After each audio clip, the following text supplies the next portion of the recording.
আজকে রান্না করে দেখাবো। তো আপনারা আমার ভিডিওটাকে লাইক করবেন, কমেন্ট করবেন আর শেয়ার আর সাবস্ক্রাইব করবেন চ্যানেলটাকে।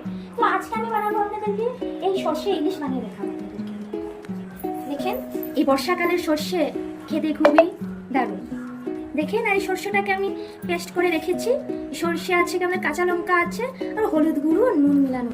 তো বর্ষাকালে ইলিশ খেতে তো খুবই দারুণ। দেখেন আমি এটা একটু বানিয়ে নিচ্ছি, এটা একটু মেখে নিচ্ছি।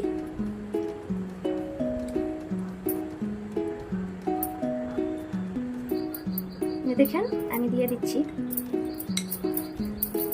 মেখে নেব এখন।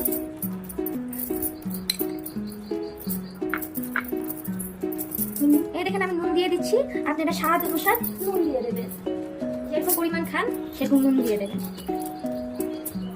আমি মেখে নিচ্ছি, এটাকে হাতে মিশিয়ে নিচ্ছি। এটা আমি দেখুন সর্ষে তেল দিয়ে দেবো। একবার মনে করেছিলাম কি ইলিশ ভাপা করবো, তারা করা হলো না। তো অন্যদিন আপনাদেরকে আমি কি ইলিশ ভাপা দেখাবো। তো আজকে আমি সর্ষে ইলিশটাই দেখাবো।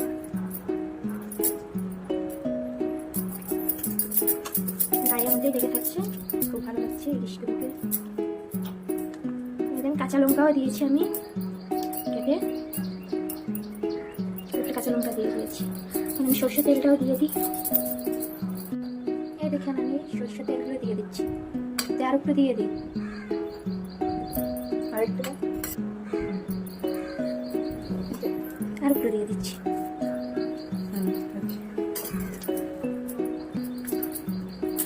আমি এখন দিয়ে দিচ্ছি কড়াইতে, সবগুলো দিয়ে দিচ্ছি সর্ষে। একটু জল দিয়ে দেবো।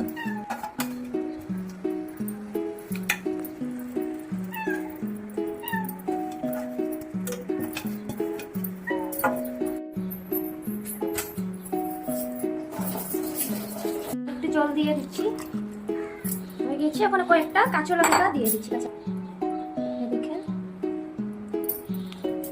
আর সর্ষে তেল দিয়ে দিচ্ছি উপরে। দেখেন আমি ইলিশগুলোকে ঢাকনা দিয়ে দিচ্ছি। 10 মিনিট পর আমি ঢাকনা খুলে আপনাদেরকে দেখাবো। দেখেন ইলিশটা রেডি হয়ে গিয়েছে, খুব সুন্দর একটা গন্ধ বেরোচ্ছে ইলিশের, খুব ভালো। আর আমি এই ইলিশটার মধ্যে আমি একটু টমেটো গার্নিশ করে দিয়েছি, খেতে খুবই স্বাদটা হবে।